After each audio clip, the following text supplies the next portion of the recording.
Yo también voy a dar. Eso es. Vale, pues buenas tardes a todos. Vamos a seguir con este estudio y esta investigación y esta meditación acerca de los 4 fundamentos de la atención. Ya sabéis que estamos en el tercero, la atención a la mente, que ya empezamos el miércoles pasado y, como sabéis, pues a cada fundamento de la atención le dedicamos 2 días. Entonces, con la de hoy será la segunda sesión de este tercer fundamento de la atención a la mente. Y he pensado que la dinámica la vamos a cambiar un poquito y que en lugar de que haya una explicación, que ya una explicación extensa, aunque un resumen haré, pasaremos a la meditación directamente para que se afiance bien, ¿no? Para que quede bien clara. El resumen es el siguiente. ¿Os acordáis que os decía que con este tercer fundamento de la atención abordamos el primero de los 2, en realidad, que trabajan, que son el tercero y el cuarto, que trabajan con un objeto de naturaleza fundamentalmente mental? Si los 2 primeros trabajan lo físico, la atención al cuerpo y la atención a las sensaciones, con los 2 últimos trabajamos algo de naturaleza fundamentalmente psíquica o mental, que son la mente en sí misma y los contenidos mentales, que es con lo que terminaremos, y al que dedicaremos los 2 últimos miércoles, ¿no? Entonces, uno va observando cómo, a medida que se va adentrando en estos fundamentos de la atención, la cosa se va haciendo un poquito más sutil, por no decir escurridiza, porque si comparas, es mucho más fácil, por ejemplo, percibir cuáles son las características del cuerpo o de las sensaciones, que son el primero y el segundo, a percibir lo que es la mente en sí misma y los contenidos de la mente. Para empezar, los occidentales no estamos nada acostumbrados a trabajar desde estos prismas, ¿no? Nunca se nos ha dicho observa tu mente y mucho menos se nos ha dicho observa los contenidos de tu mente. Los orientales, sí. Y todos, los budistas, los hinduistas, los taoístas, los jainistas, todos. Y además todas las ramas podrán diferir en un aspecto u otro, las ramas filosóficas de una tradición y otra, pero todos están muy acostumbrados a trabajar con su mente y a observarla. De hecho, en India la meditación es a la gente lo que el pan es aquí a la gente, o sea, forma parte de su día a día. Se medita en los colegios, se medita en los hospitales, se medita en las cárceles, se medita en las casas. De hecho, no se concibe la vida sin la meditación, ¿no? Entendiendo ahora por meditación ese proceso de observarse el interior, de observar tu propia mente, ¿no? Y a esto, por supuesto, se le añade la vida religiosa, la vida espiritual.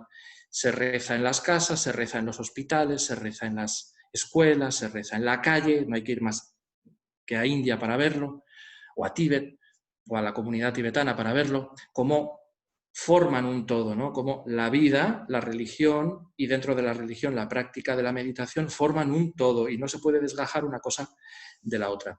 Eso aquí no ocurre, entonces hay que aceptar cuando uno estudia y practica este tipo de textos, hay que asumir que hay cosas que se nos van a escapar, ¿no? Y además es que la segunda parte es que la concepción que tenemos de la mente en Occidente no es la que se tiene en Oriente o en el budismo, ¿no? Entonces esto también no es que añada dificultad, pero sí nos obliga a hacer una especie de... Es un desafío y además muy bonito, ¿no? Porque nos obliga a hacer una especie de estudio, de investigación extra.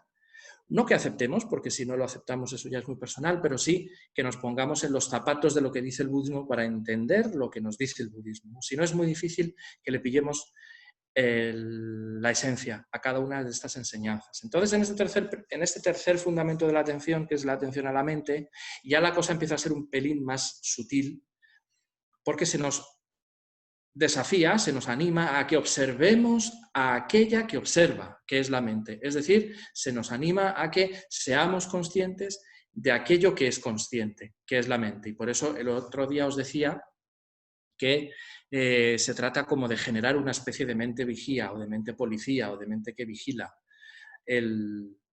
a la propia mente, es decir, a aquello que observa, ¿no? Y esto es lo que va propiciando esa capacidad de ser consciente de que estás siendo consciente, que por cierto, esa autoconciencia es una capacidad y es una cualidad que únicamente La mente tiene, es el único fenómeno del universo que lo tiene, es decir, la capacidad de ser consciente de sí misma. Tú te puedes pensar a ti mismo, tú puedes ser consciente de ti mismo, tú puedes autopensarte, tu mente puede autopensarse. Basta con hacer un ejercicio de voluntad, basta con desarrollar esa intención de querer ser consciente de lo que uno está haciendo. Este tercer fundamento de la atención va por ahí, el reforzar esa capacidad de la autoconciencia que únicamente la mente, y no solo la de los humanos, sino la de todos los seres, tiene. Y de esa autoconciencia o esa autoconciencia de manera equivocada, pero es la que lo propicia, es la responsable en muy buena parte de que surja el yo, la identidad del yo, aunque ese es otro tema, ¿no? Pero es muy importante el pensar, ¿no?, en esa capacidad que tenemos de ser autoconscientes y además elegir en qué momento quieres ser autoconsciente y además en qué términos y además sobre qué y además en qué medida y cuánto tiempo, qué duración vas a desarrollar esa autoconciencia de ti mismo, ¿no? Y eso es un poco el aspecto de la meditación. Cuando uno medita, está siendo consciente, o por lo menos está tendiendo a agrandar esa capacidad de ser consciente de que está siendo consciente. Cuando tú meditas en la respiración o en la mente, como vamos a hacer hoy, tienes que ser consciente de que estás meditando en la respiración o que están apareciendo los elementos que el Buda cita en el sutra y que ahora os leeré y que son aquellos de los que has de ser consciente, tanto de su presencia como de su ausencia. De si hay pasión en tu mente o deseo o aferramiento o no hay pasión en tu mente. De si hay concentración en tu mente o no hay concentración en tu mente. De si hay ofuscación en tu mente o de si no hay ofuscación en tu mente. Y eso es una manera de ser autoconsciente o de pensarse a sí mismo. Otra manera muy simple, que quizá os estéis preguntando de cómo uno puede ser autoconsciente, otra manera es recordar tu propio pasado. Cuando te piensas a ti mismo, cuando piensas en ti mismo ayer, antes de ayer, hace un mes, hace 2 años, hace 15 años, hace 20 años, esa forma de recordarte, de autorrecordarte, es una manera de saber qué pensabas, qué sentías, por lo menos a rasgos generales, ¿no?, cuando tenías esa edad, y es una forma de ser autoconsciente. En fin, hay distintas maneras de generar esa autoconciencia, lo que nos da una prueba de la existencia de la conciencia, de la existencia de la mente como un fenómeno separado del órgano físico en el que se supone, según Occidente o según la visión materialista de la mente, que reside, que es la mente, y que según el budismo no es así. Una prueba que se arguye, uno de los muchos argumentos que se esgrimen para demostrar o para argumentar que la mente no es el cerebro y no surge del cerebro y no cesa con la muerte del cerebro, es justamente eso. La capacidad que tiene de ser autoconsciente y además de generar esa autoconciencia a voluntad. Uno puede desarrollar ese deseo de ser autoconsciente.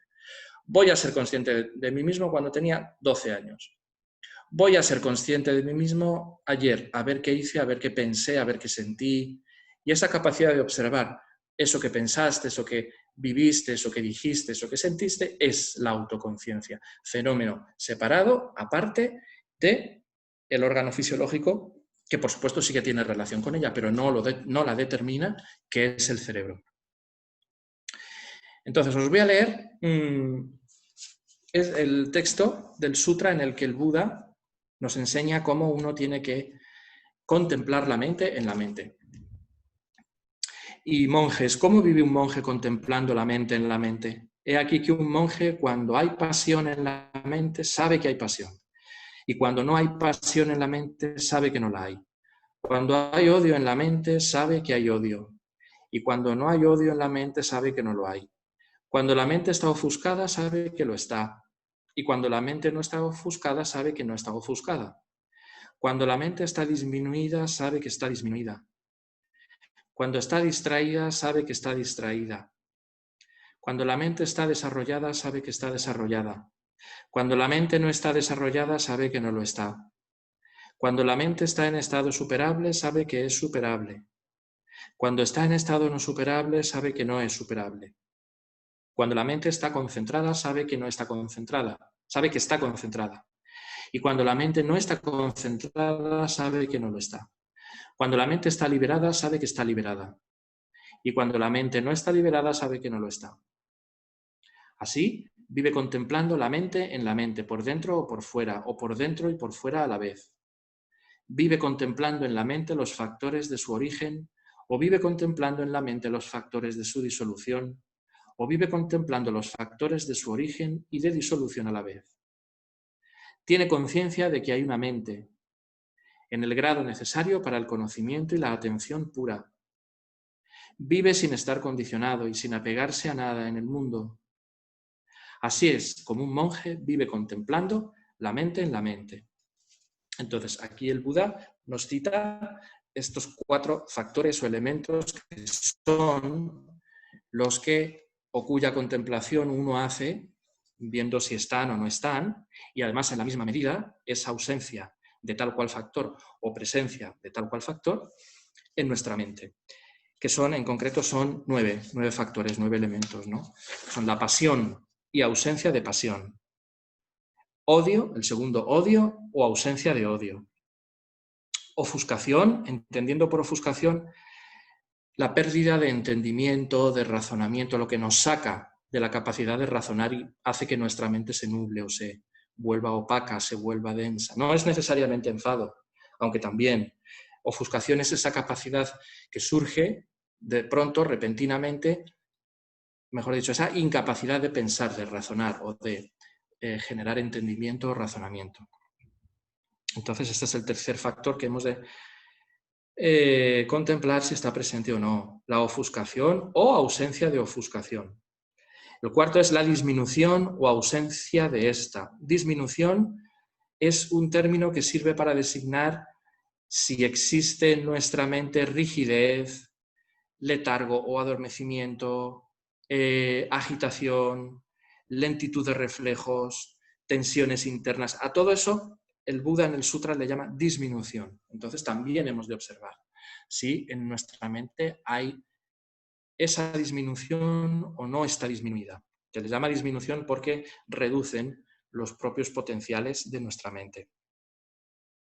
El quinto factor es distracción o ausencia de distracción. El sexto, contemplar si hay desarrollo, es decir, por desarrollo se entiende estados progresivos en los que uno va avanzando o en los que uno se va adentrando a medida que va avanzando en la práctica de la calma mental, de samatha. O no hay desarrollo.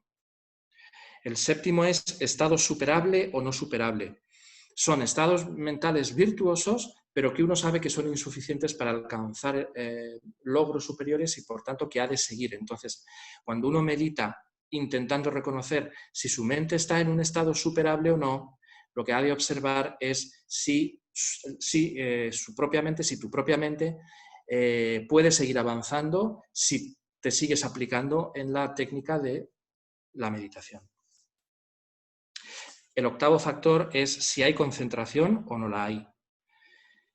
Y el noveno y último es observar si hay liberación en tu mente o no la hay. La liberación se refiere a contemplar si tu mente está libre de los estados perniciosos que puede haber en la mente. Entendiendo por estados perniciosos, pues emociones aflictivas, pereza, aquello que te saque de la meditación que estás haciendo, ¿no? Es muy parecido, este noveno es muy parecido a la disminución, al cuarto. Pero en el noveno se hace énfasis a que la presencia de esos estados perniciosos en la mente lo que hacen o lo que acaban consiguiendo es que tu mente pierda la paz fundamental que la meditación proporciona.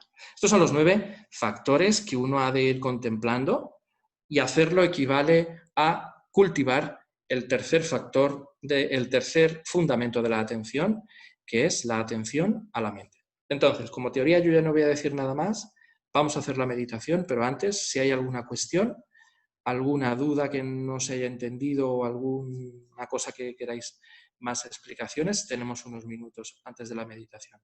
Ya sabéis, por chat o por voz, podéis activar el micrófono como queráis.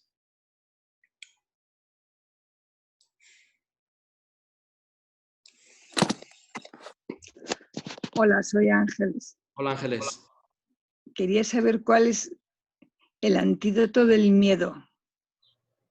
El antídoto del miedo. Es que el miedo no es un factor mental negativo, fíjate. ¿Ah, no? No, no. De hecho, se considera un factor mental positivo. Tampoco figuran en las listas, en los listados que se hace de los factores mentales, ¿no? Ni en su vertiente positiva, ni en su vertiente negativa, pero se considera que hasta un punto el miedo es sano, siempre y cuando se entienda por miedo lo que te hace reaccionar, aunque sea algo que te asuste, pero que inmediatamente lo que sigue a ese susto es reacción. Yo entiendo que tú estás refiriéndote al bloqueo o al pánico, ¿no? Sí, puede ser. Que eso no es un factor mental positivo, evidentemente, ¿no? Lo que pasa es que he querido decir eso porque mucha gente piensa que el miedo siempre es negativo. No, es negativo en tanto en cuanto no te bloquee. Empieza a ser negativo en tanto en cuanto te bloquee. Entonces, eso sí. ¿Hasta ahí está bien, Ángeles? Sí. Vale. El antídoto depende del objeto que nos genera ese bloqueo. Entendiendo por objeto, pues situación, circunstancia, engaño mental. Esto depende. Entonces, como eso es muy personal y no vamos a entrar aquí en público en términos personales, en general se dice que el antídoto al miedo es es una combinación de varias cosas. Se puede entender el miedo, se puede trabajar ese miedo, ese pánico, mejor dicho, ese bloqueo interno, desde varios puntos de vista, ya digo, dependiendo del objeto, aunque en general se dice que una forma que va bien para trabajar el miedo es, pues mira, al que le guste hacer mantras y sienta conexión con ella, Tara, la práctica de Tara.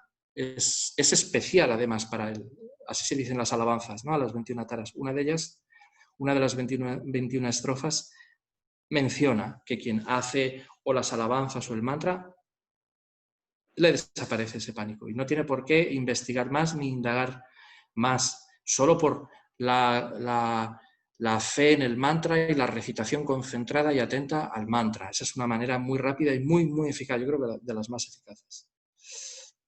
Entonces, si te gusta hacer mantras, el mantra de Tara es increíblemente poderoso para el miedo, para quitar el miedo. El Om Tare, Tutare, Ture, Swaha. Ese es el mantra de Tara Verde, que es muy fácil de encontrar. Otra manera, desde el punto de vista de la meditación analítica, que va desmontando el pánico, puede ir desde el desarrollo de la compasión, meditación en la compasión, impermanencia y karma. Impermanencia y karma. Y si la persona tiene los conocimientos suficientes, meditar en vacuidad. Esto también va muy bien. Entonces, Tara, una meditación analítica que combina impermanencia y karma, y un poquito más adelante, si se quiere, vacuidad.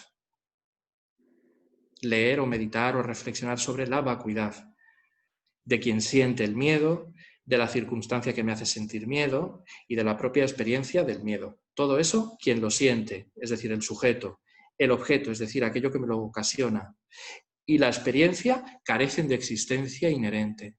Es decir, se han producido por causas y condiciones y, por tanto, pasará. Esa situación pasará, es impermanente. Así es que uno, a medida que va reflexionando sobre esto, se va convenciendo de que no tiene sentido que ese miedo, que ese pánico nos agarre, nos bloquee. Y aunque lo haga, porque es casi una fuerza que sale sola, esa fuerza se va reduciendo si vas recordando todo esto, ¿no? La impermanencia, la vacuidad, la compasión, el karma, si se conoce un poquito, y también se puede combinar con Tara, con los mantras de Tara. Por las mañanas Tara,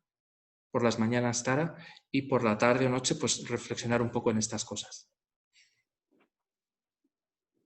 Vale, muchas gracias. De nada. ¿Alguna otra cuestión? Tienes pregunta en el chat. ¿El qué? Perdona, no te he oído. Pregunta en el chat. Ah, vale.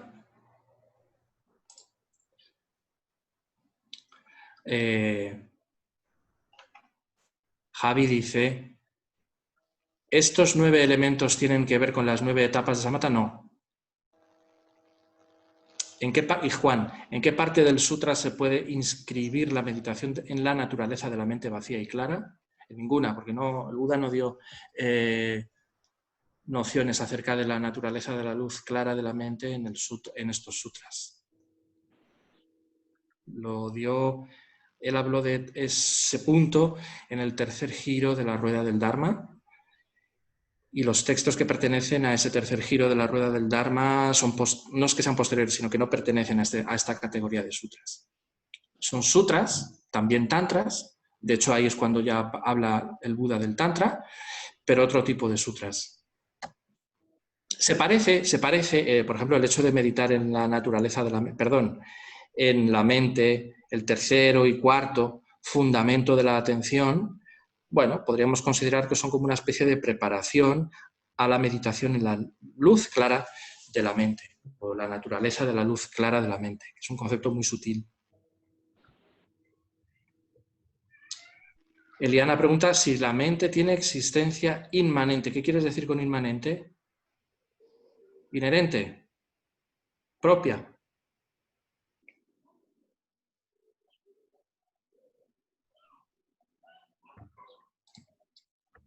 Sí, pues no. No, la mente nada tiene existencia inherente. Con que una cosa tuviera existencia inherente ya se negaría la del resto, con lo cual nada de esto sería verdad. Nada, ni la mente tiene existencia inherente o intrínseca. La mente para existir necesita de 3 factores, de 3 elementos, y por tanto es o existe en dependencia de esos 3 factores, que son los que menciona el Sutra del Corazón. Esos 3 factores son la conciencia, el objeto que percibe esa conciencia y la mente que surge, el órgano, el objeto y la conciencia. Por ejemplo, la conciencia olfativa o la conciencia auditiva o la conciencia visual surge en dependencia de el objeto que hueles, observas, tocas o percibes o escuchas,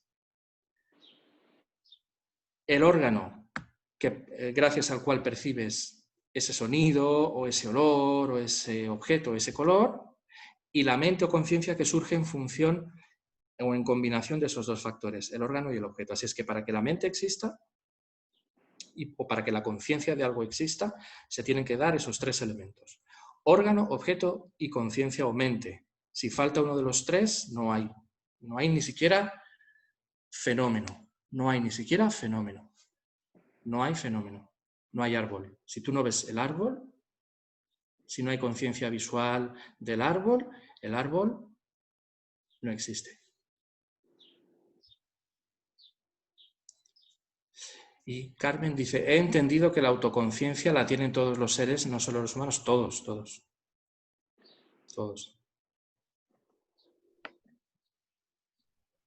¿El continuo mental existe aparte del cerebro espinal? Sí. Pero el continuo mental depende de esos 3 factores para existir a cada momento. Del órgano, del objeto que percibe ese órgano y de la conciencia que surge de la percepción de ese objeto.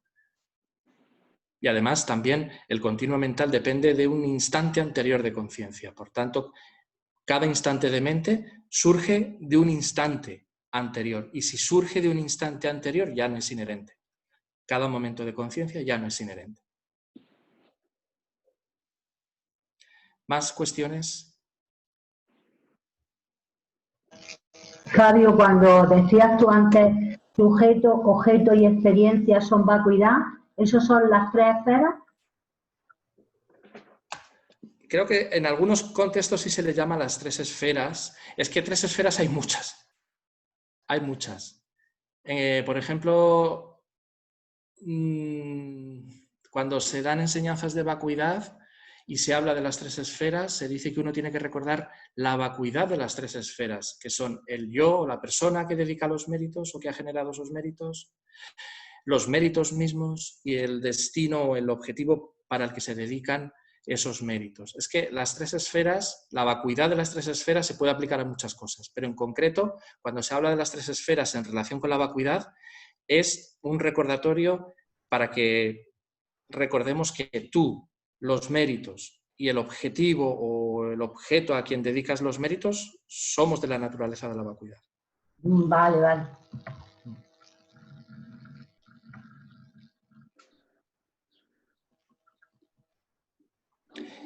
Dice Eliana que todo lo que he dicho antes del que no lo entiende bien. No me extraña, pues un tema es muy complejo y ahora no es... ni yo sé mucho ni hay tiempo, pero es un tema, no es fácil, no es fácil. O sea, que no te preocupes si no lo entiendes bien. Ven a los cursos del centro y te irás enterando más. A ver, más cuestiones, un par de cuestiones más. ¿Habéis estado practicando estos días alguno de los fundamentos de la atención o el último que vimos? Sí, sí. Sí. ¿Ya ha habido dificultades o algo que no se entienda? No, en principio no. Es un ejercicio de ir observando, recordar esa imagen que os daba de contemplarse a uno mismo como si fuera un espectador, ¿no? Al que le ponen la película de su mente delante. Y se trata de ir detectando si van apareciendo esos 9 factores o esos 9 elementos: pasión, odio, ofuscación, etcétera, o su ausencia, porque tan importante como su presencia es su ausencia. Entonces, ese ejercicio de observar, de fotografiar tu mente por si hay pasión o odio o lo que sea, así hasta 9, es justamente para eso, para detectar, aprender a detectar todo lo que hay en nuestra mente y cómo nuestra mente funciona. No para aumentarlo, reducirlo, in situ quiero decir, o inventarse películas que nos recuerden que sí, que hay odio, entonces empiezas a recordar aquello que te dijeron y surge la emoción. No. Tú eres un espectador. Lo más objetivo posible, que tratas de no involucrarte con aquello que pase por tu mente. En concreto, estos 9 factores.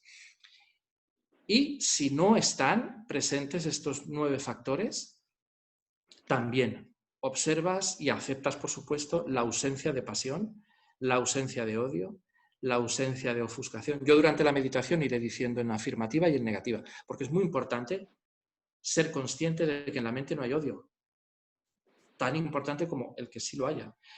Y ser consciente de que en la mente no hay, qué sé yo, pues pasión, o aferramiento, o deseo, o un deseo exacerbado, un deseo exagerado. O que no hay concentración, eso es muy importante. De hecho, la negativa te lleva a la afirmativa. Si yo reconozco que no hay concentración, automáticamente ya sé que tiene que haber concentración. Entonces me pongo a practicar concentración. Si yo reconozco que en mi mente no hay pasión, no es que tenga que haber pasión, sino que me alegro de que no haya pasión. Es decir, pues me regocijo, ¿no? Observo, disfruto de ese estado momentáneo, porque la habrá quizá un segundo después. Pero al menos ese momento en el que no hay pasión, pues lo observo, lo reconozco y lo vivo. U odio, es muy importante reconocer que en nuestra mente no hay odio, o aversión, o rechazo, ni siquiera sutil. Muy importante. Y de hecho, yo creo que de lo negativo uno puede reforzar lo positivo. Entonces, si yo sé que no hay odio, me alegro y trato de aumentar ese estado de ausencia de odio, ese estado mental de ausencia de odio, ¿no? Es tan importante como ser consciente de que sí hay algo, es ser consciente de que ese algo no está. Y ambos aceptarlos, ambos asumirlos y aceptarlos, ¿no? Porque ambos son impermanentes. Y si no había pasión, la habrá. Pero la volverá, se volverá a ir. Volverá a dejar de haberla. Y si había pasión, se irá. Y si no había odio, lo habrá. Odio o rechazo. Rechazo. Lo habrá. Y se irá. Y así se va conformando ese continuo, así se va conformando esa concatenación de estados mentales tan importantes que conforman la mente. Ahora, ante todo eso, uno como espectador que asiste a la observación de la película de su mente, genera o trata poco a poco de ir generando un estado de aceptación, ecuanimidad. Esto no significa indolencia o frialdad, sino aceptación. O sea, dar la bienvenida a todo, aceptarlo todo y observar que esos a los que has dado la bienvenida, odio, pasión, etcétera, se irán.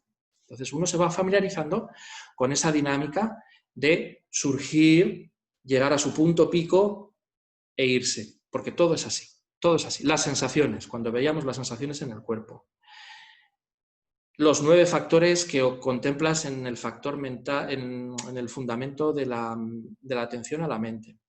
Cuando veamos los contenidos de la mente, también lo que conforman los contenidos de la mente también siguen ese comportamiento patrón de aparición, punto, pico y desaparición. Todo es así, todo, incluso la materia, incluso los átomos, las partículas, surgen, o un objeto, ¿no? ¿Qué es un objeto material? ¿Qué es una mesa? La suma de billones y billones y billones de átomos, partículas, ¿no?, que se han congregado o que se han reunido, que están en acción, están en movimiento, y que ese propio movimiento genera su disolución, su disgregación, su separación. Eso es lo que determina que un objeto, en el caso de los objetos, pues se rompe o se vuelve viejo y se disuelve, ¿no? Pues la materia al final, o los objetos materiales al final se acaban disolviendo. ¿Por qué? Porque incluso la materia, tanto los fenómenos materiales como los fenómenos mentales siguen ese patrón de impermanencia, de aparición, punto pico o punto álgido y disolución, todos. Entonces, si uno aprende a observarlo eso, pues observa todo, se va a dar cuenta que todo es así. Eso es la impermanencia. Entonces, ya os decía, ¿no?, al principio, que uno de los grandes beneficios de esta meditación es que nos lleva a caminar de la mano de la impermanencia. Y eso tiene muchísimos, muchísimos beneficios, muchísimos beneficios. Bueno, entonces, si no hay más preguntas, creo que no. No sé si me he dejado alguna en el chat, voy un poco para arriba, a ver. Solo una cosa, Fabio. Sí. Yo en el chequeo de estos 9 estados de la mente no tengo mucho problema. Pero luego, en la última parte del texto que dice, así vive contemplando los objetos de la mente, en los objetos de la mente por dentro y por fuera, o por dentro y por fuera a la vez. Creo que esto me lo contestaste el otro día, pero no me acuerdo. Es que esa es la manera, bueno, se aplica a los 4 fundamentos, al cuerpo, a las sensaciones y a los contenidos de la mente. Esa es la manera que el Buda nos anima a que investiguemos a ver dónde está, si es que está, que no está, pero para que la busques, la existencia inherente del objeto en el que estés contemplando. Si está fuera del cuerpo o dentro del cuerpo, o en la combinación de ambos. ¿Te acuerdas? Esa es la idea. Vale, lo apunto a ver si no se me olvida. Que se nos anima a que investiguemos si la mente, ahora que estamos con la mente, existe fuera del cuerpo, dentro del cuerpo, de manera inherente, ¿se entiende? Dentro del cuerpo o en la combinación de ambas, por dentro del cuerpo, por fuera del cuerpo o en la combinación de ambas cosas. Porque esto es lo que sirve como base a la investigación siguiente, que no va a dar tiempo a hacerla en este curso, pero es una de las aplicaciones que seguirían a esto, de el cuerpo, las sensaciones del cuerpo, la mente y los contenidos mentales como base del yo, de la identidad inherente, que es el que creemos que existe y no existe. Entonces el Buda nos dice, busca ver, mira a ver si lo localizas, ese yo inherente, fuera del cuerpo, dentro del cuerpo, en la combinación de ambas cosas, y la respuesta es no existe. Esa es la idea. ¿Se entiende? Sí, muchas gracias. Vale. Aquí había una pregunta que se me había quedado atrás, de Mónica, que dice, ¿cómo sabes si faltan causas o faltan condiciones? ¿De qué? ¿Causas y condiciones de qué?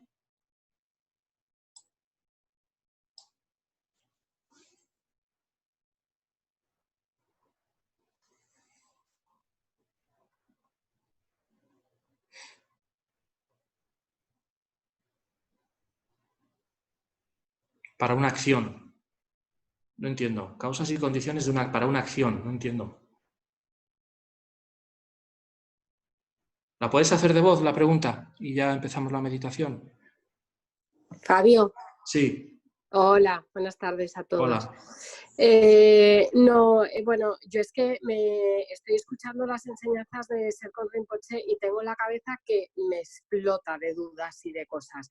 Entonces, claro, se habla mucho de, por ejemplo, experimentas una situación y te dicen, claro, es una situación que tú has experimentado porque has creado causas, pero para que experimentes eso se tienen que dar unas condiciones. Pero tiene que haber como las dos, la suma de las dos para crear ese karma, ¿no? Pero ¿Cuándo falta una causa o cuándo falta una condición?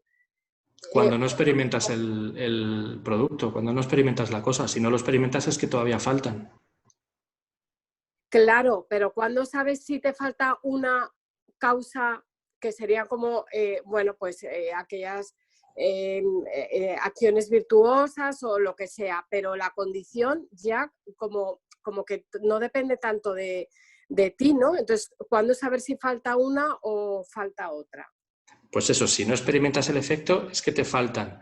Lo que pasa es que nunca vas a saber hasta que no... Nunca sabes. No, nunca vas a saber hasta que no seas un Buda exactamente cuántas condiciones, en qué medida, en qué grado... Vale, esa era la pregunta, que cómo saber exacto, o sea, no exacto, pero más o menos por dónde van los tiros. Pues los tiros van por ahí, que mientras no experimentemos el efecto, o dicho en positivo, si sí experimentas el efecto de algo, es que ya están las condiciones y las causas.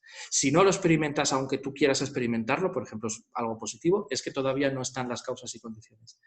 Claro. Y tienes que seguir creándolas. Una manera es, para lo positivo, evidentemente, acumular mérito y hacer dedicación, acumulando mérito, haciendo oraciones de dedicación para conseguir algo positivo.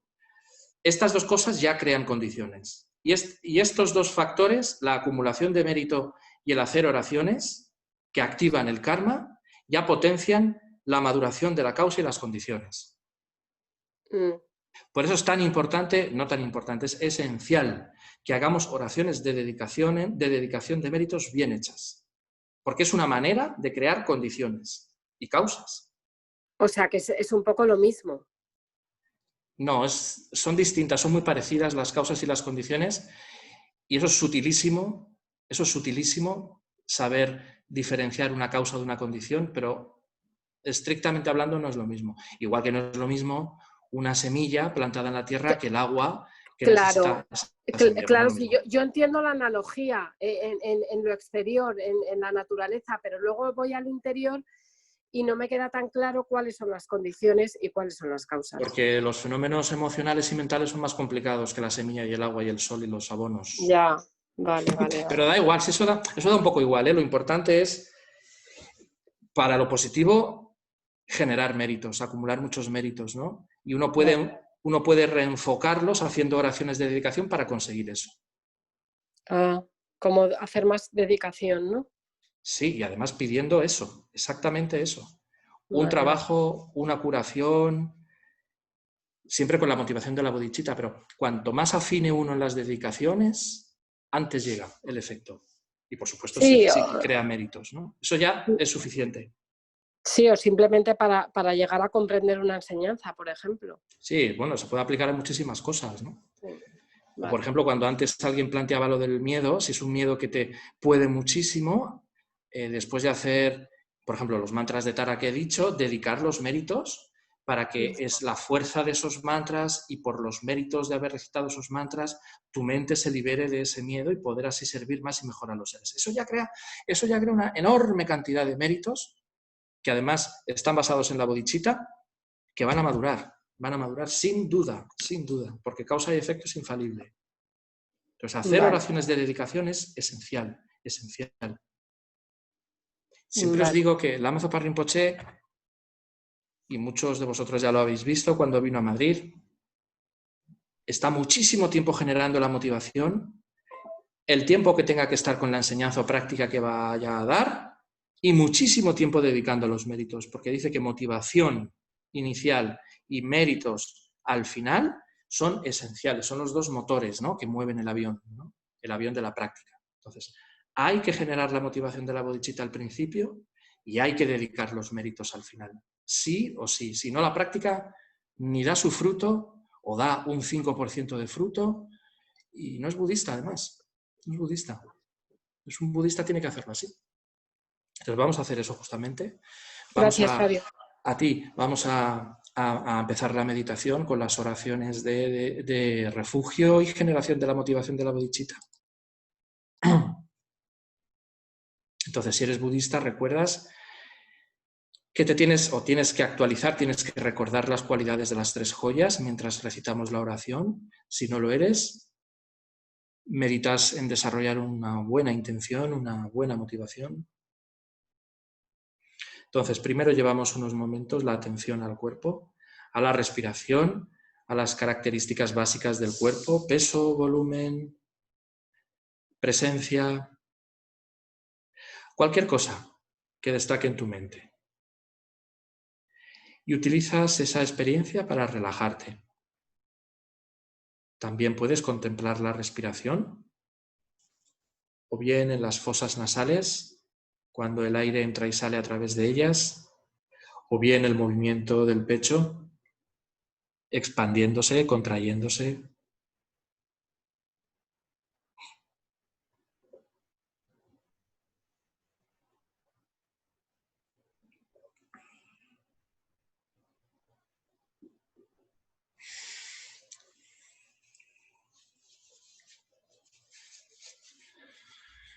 Vamos así entrando en contacto con nuestro interior, con nuestro espacio y silencio interiores, desde los que vamos a meditar.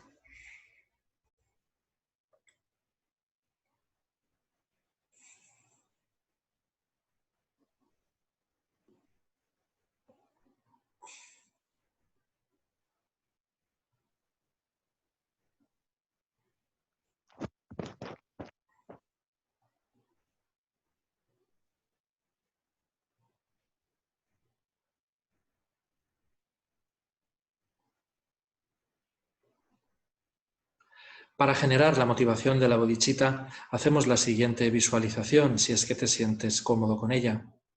Imaginamos que a nuestra derecha, meditando con nosotros, muy cerquita de nosotros, sin importar si ya no está o está lejos, está nuestro Padre. Lo imaginamos sereno, luminoso, muy concentrado. Y a nuestra izquierda, en la misma actitud, nuestra Madre.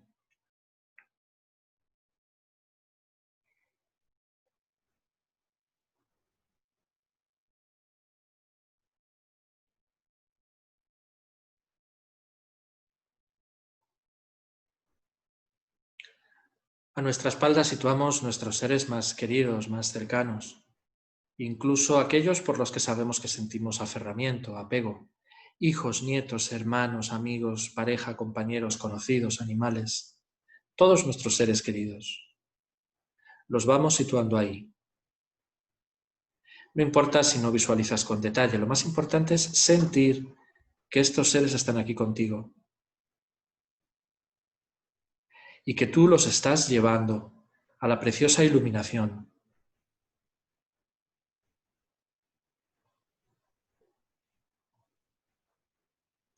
Frente a ti, cara a cara, meditando igual que tú, buscando la felicidad igual que tú, sitúas a tus enemigos o a aquella persona que te agita o te altera, con la que estás teniendo problemas o los tuviste en el pasado.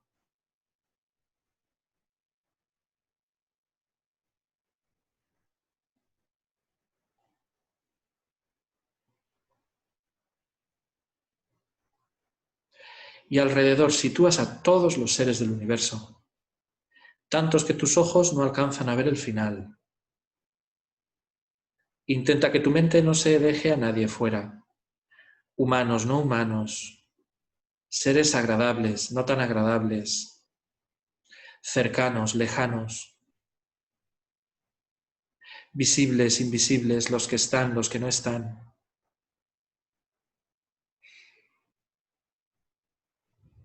Abarca así con tu mente a todos los seres, como si los acogieras a todos, sin una sola excepción.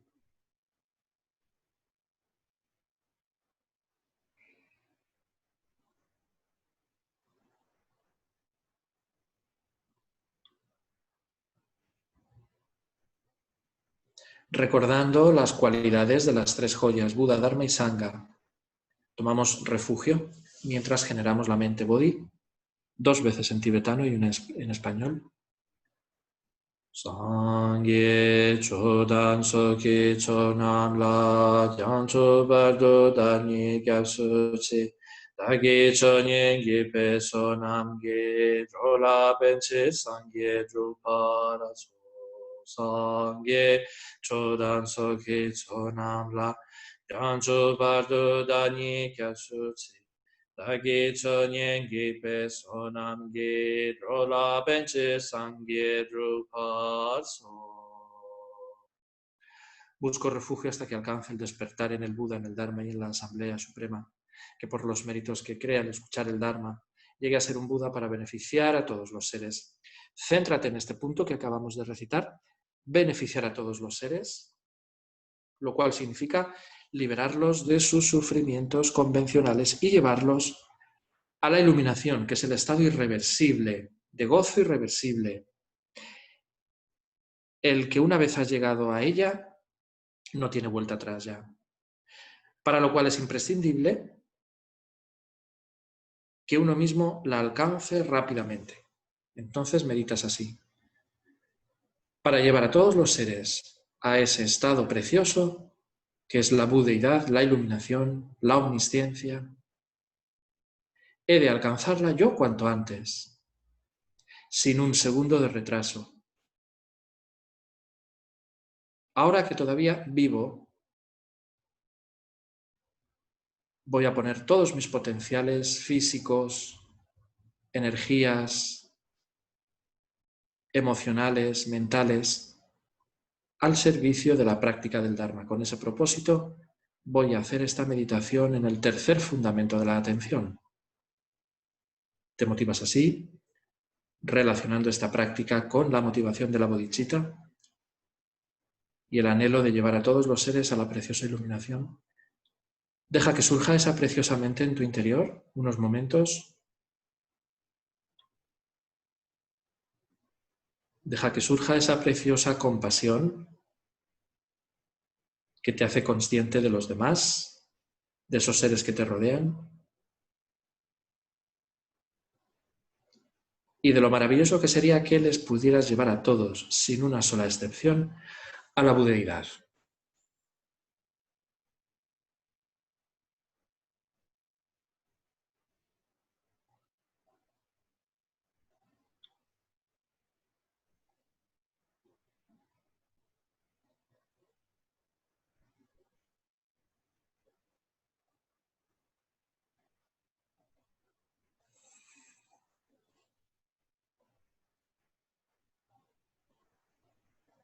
Cuando notes que esa preciosa mente ha surgido, aunque sea un poco en tu corazón, en tu mente, comienzas la meditación, pensando en ti mismo como si fueras un espectador o un científico que observa a través del microscopio, que se observa a sí mismo, que asiste a la proyección de su propia película, sentado en un sillón, en una butaca, y diriges tu atención a tu propia mente, aceptándola tal cual esté, tal cual sea, sin pretender cambiarla, sin forzarla, aceptando lo que haya. Lo primero que buscas, que observas, es si hay pasión en ella, si hay aferramiento, si hay un deseo exacerbado hacia algún objeto, hacia alguna sensación, hacia alguna idea. Obsérvalo.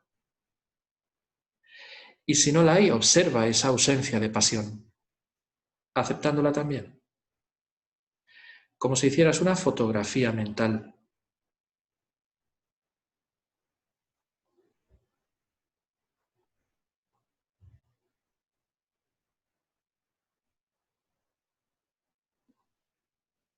Incluso mentalmente te puedes repetir lo siguiente, si esto te ayuda. Estoy observando si hay pasión o no en mi mente.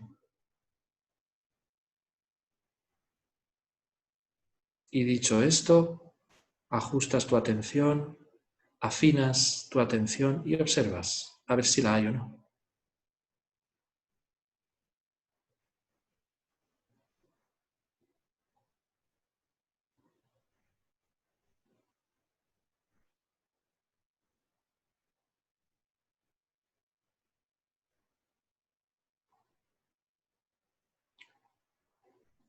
Si sí hay aferramiento, si sí hay pasión, considerando que tu mente es como un foco, como una luz, que diriges hacia esa hacia ese momento, hacia esa intensidad, te limitas a observarlo y contemplarás cómo comienza a reducirse un poco. Si te das tiempo, comienza a reducirse.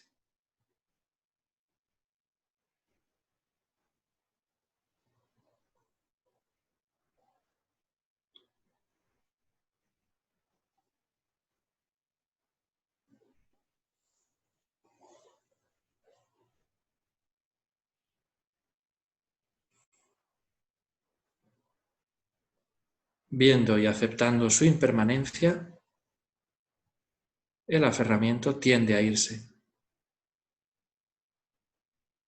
Luchando contra él, resistiéndote a él,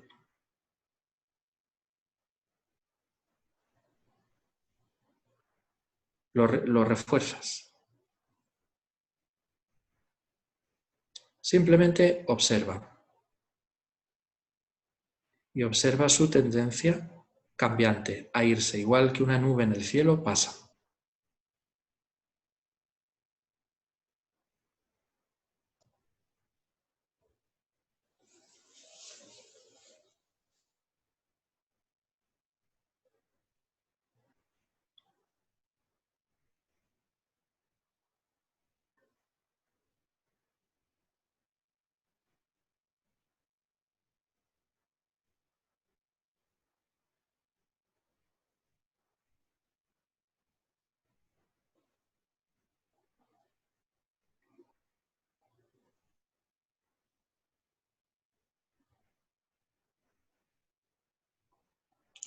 En segundo lugar, observa si hay aversión, odio, hacia lo que sea, no importa. Ahora no juzgues la causa o el motivo. Simplemente limítate a observar si existe esa intensidad, esa energía de odio, de aversión en tu mente o no. Y haya lo que haya, lo aceptas. Te puedes repetir mentalmente esto. Estoy observando si en mi mente hay odio o no.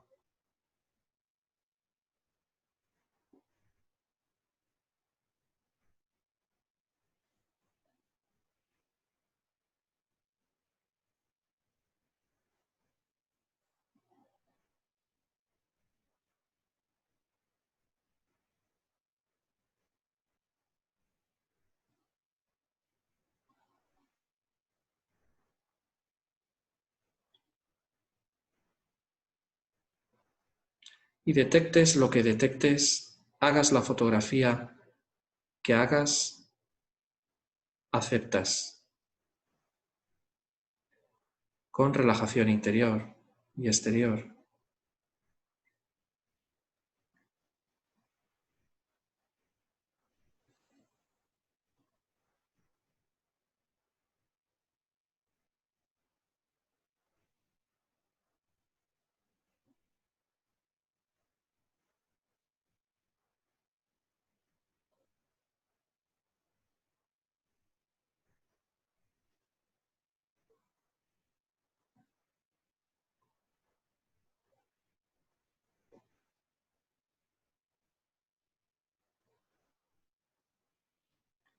Contempla ahora si hay ofuscación en tu mente, pérdida de entendimiento o de razonamiento, o no. Y surja lo que surja, lo aceptas.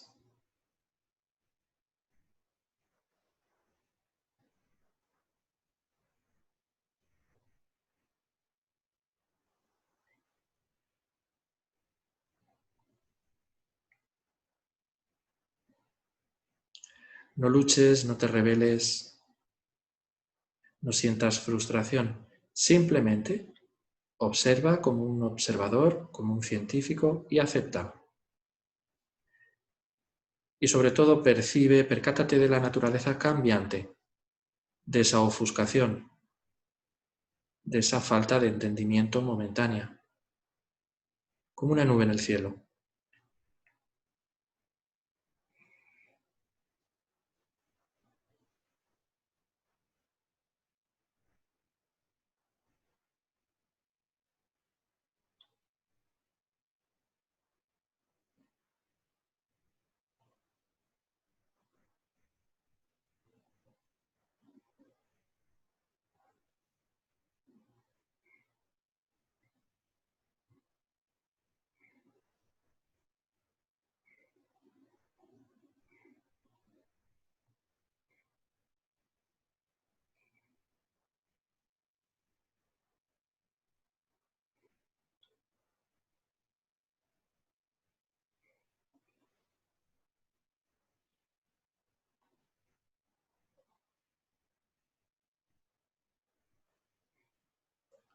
Comprueba ahora si hay letargo, somnolencia, rigideces internas, bloqueos, tensiones, indolencia o no.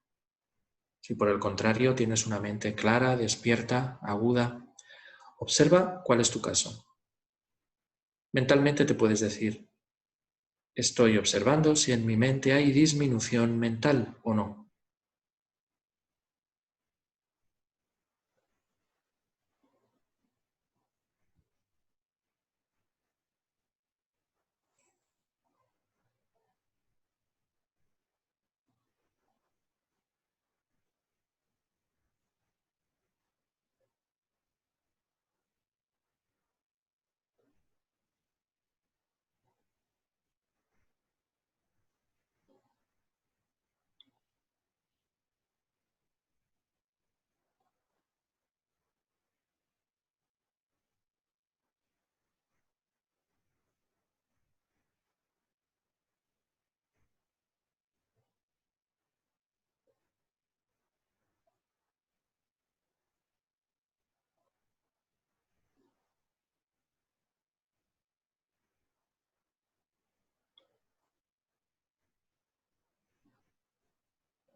Chequea ahora si tu mente está distraída o no.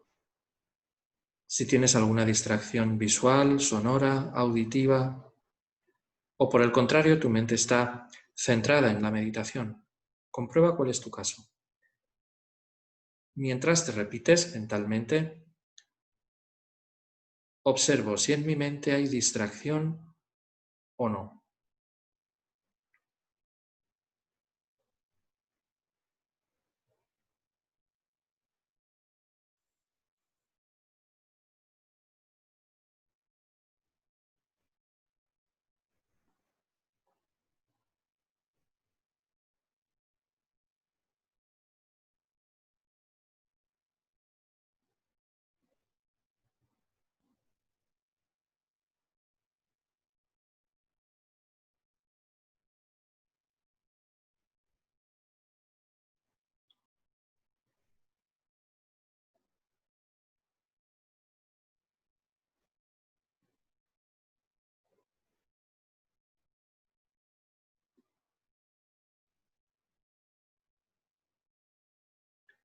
Contemplamos ahora si en nuestra mente hay desarrollo o no lo hay, es decir, estados de calma mental que como consecuencia de una práctica continuada hayamos conseguido implantar en nuestra mente. Observa si es así o no.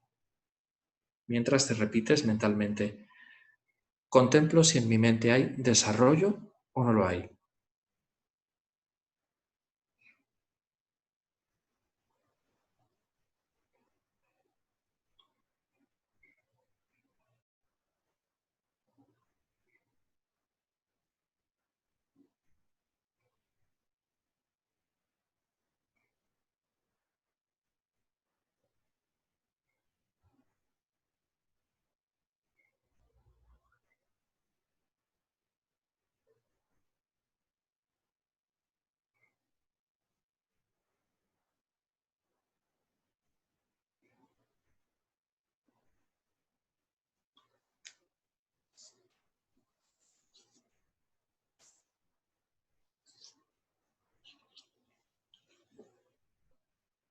También contemplamos si hay estados mentales superables o no.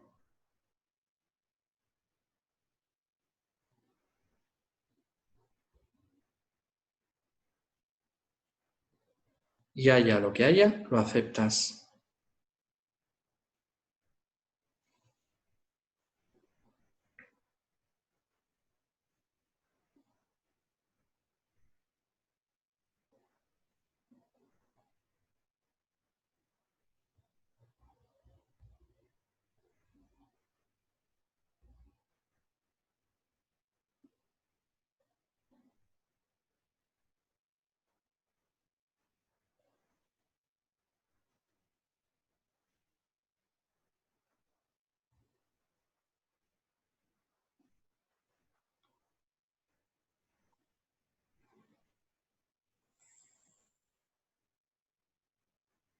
Si hay concentración o no la hay, pensando, Observo si mi mente está concentrada o no,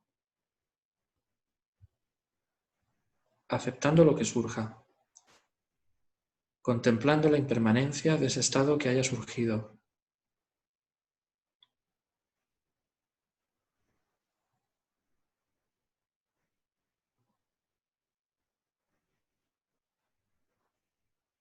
Concentración en este caso se refiere a si estás siguiendo la meditación o no, o hay demasiadas distracciones.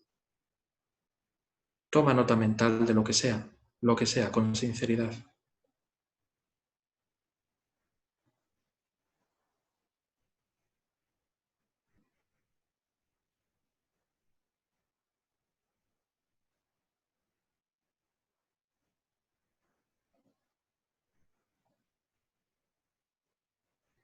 Lo que vayas apuntando en tu libreta mental, eso es lo que habrá que corregir para sesiones futuras, actitudes futuras, para la vida.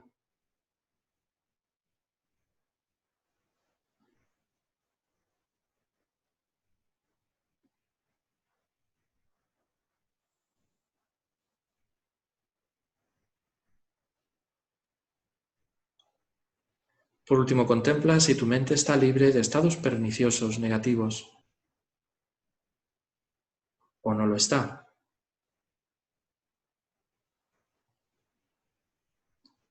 Y al contrario, está cerca de la sabiduría, de la visión cabal.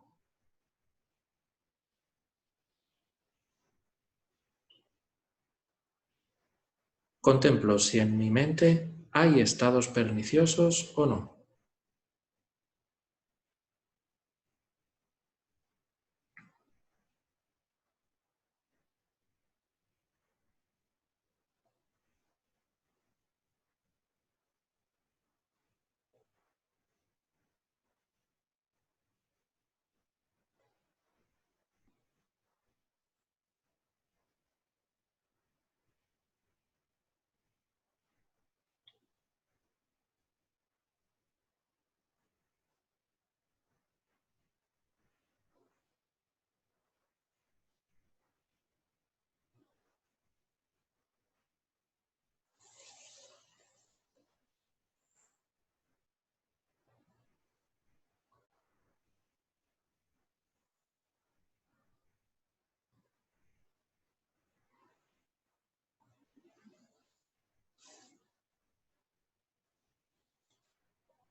Dejamos la meditación, nos sentimos enormemente satisfechos y contentos de haber podido dedicar unos minutos a la práctica. Pensamos en todos los méritos que como consecuencia de meditar, escuchar, reflexionar, contemplar, acercarnos a la sabiduría, seguir los sutras del Buda, etc., hemos dejado en nuestra mente en forma de huellas, de impresiones mentales, una enorme cantidad de méritos y nos regocijamos de todo corazón por ello, por haberlo podido hacer.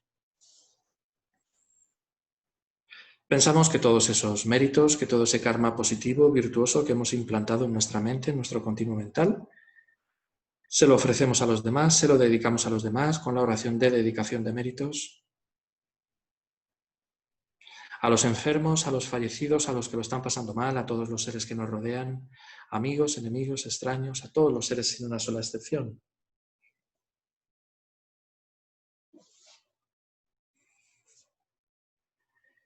Yewa di jinyu du da lama sangye drugyu ne drowa chi kyan ma lu pa deji salago para so jan chup sen chori poche ma ke pa nam ye gyu chi yewa nyam pa me pa ji gone gondu pelwa so.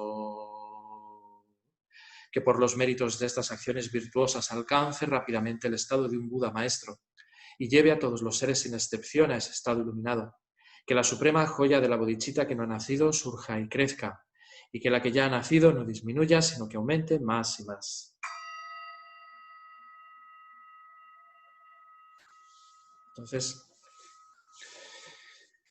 ya damos por finalizada la meditación de hoy. No sé si hay alguna cuestión o alguna duda. En la meditación hemos pasado por los 9 factores. Evidentemente uno puede estar el tiempo o incluso centrarse en 1, 2 o 3, o estar el tiempo que quiera en cada uno de ellos, ¿no? Yo la he hecho así para que tengáis una visión de conjunto de cómo es la práctica, pero luego a nivel personal, pues por supuesto la podéis estirar, acortar, no creo, pero estirar o centrarse por bloques, eso como se quiera, ahí hay total libertad, ¿no? Entonces, os recito, o sea, os leo rápidamente cuáles son esos 9 factores para que los conozcáis, aunque también estará el vídeo colgado por si queréis hacer la meditación de manera guiada. Pasión, odio, ofuscación, disminución, distracción, desarrollo, estados superables, concentración y liberación. Son los 9 factores a los que se refiere el Buda, cuya contemplación consiste en la meditación en el tercer fundamento de la atención, que es la atención a la mente.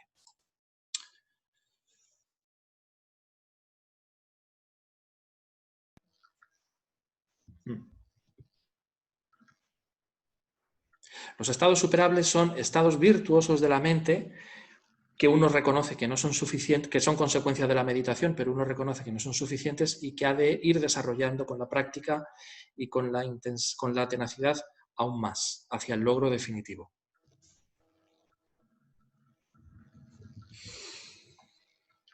Fabio, me está encantando este curso, me está haciendo trabajar desde abajo Sí. las bases. Bueno, Sí. te felicito por la idea tuya, la de hacer este curso. Pues te felicito porque me parece Gracias. que es una cosa que hay que hacer de vez en cuando. Y no es nada, ¿eh? Lo hablaba antes con Juan, que este texto, este sutra, incluso 3 o 4 líneas dan para un montón, ¿eh? Es verdad, es verdad. Pero bueno, sí, es verdad, para tener una base es muy bueno. Tenéis los vídeos, se van colgando todos los vídeos en la página web del Centro Nagarjuna de Granada. Ahí los vais teniendo todos, ¿no? Y cuando terminemos, pues estarán los 8, el recorrido por los 4 fundamentos de la atención. Muchísimas gracias. A ti, a vosotros, Lola, a todos. ¿Alguna última cuestión? Podemos dedicar 3 minutos antes de haceros unos avisos importantes, bueno, que yo creo interesantes.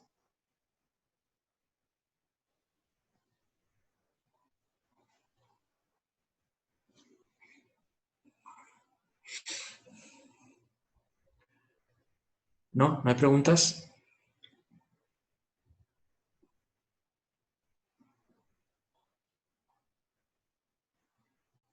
Bueno, entonces os digo, creo que son 3 avisos, 3 cosas. El primero es que ahora en unos minutos, Venerable Paloma, para los que queráis, se continúa con las enseñanzas sobre el Lam Rim, el camino gradual a la iluminación.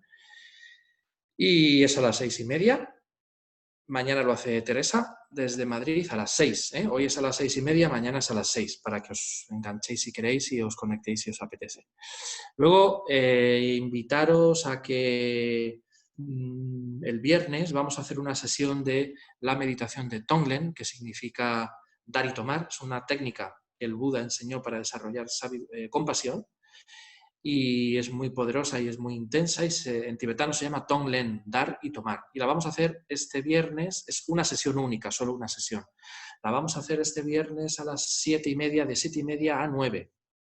Entonces, en la página web del centro tenéis la información y el enlace, por si os queréis conectar, este viernes que viene. Y por último, ¿cuál era el último aviso?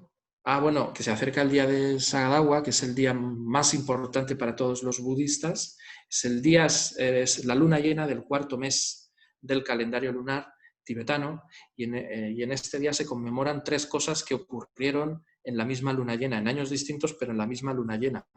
Nació Buda, se iluminó y pasó al paranirvana, ¿no? Mostró el aspecto de morir. Todo ocurrió en esta misma luna llena del cuarto mes del calendario lunar. Entonces es el día más importante de las celebraciones del calendario budista.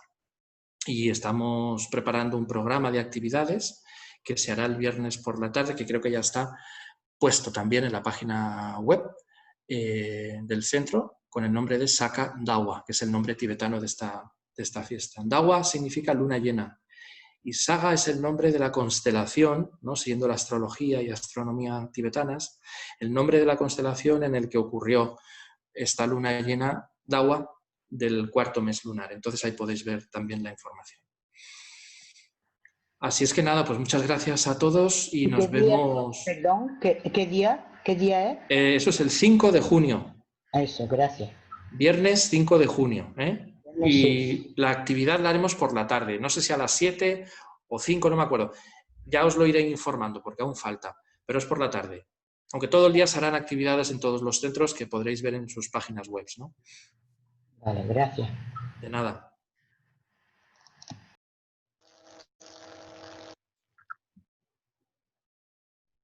Sí, se pondrá en la página web, no sé cuándo.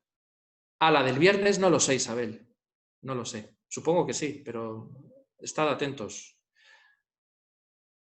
La de Tonglen no sé, supongo que sí se pondrá, pero no lo puedo asegurar.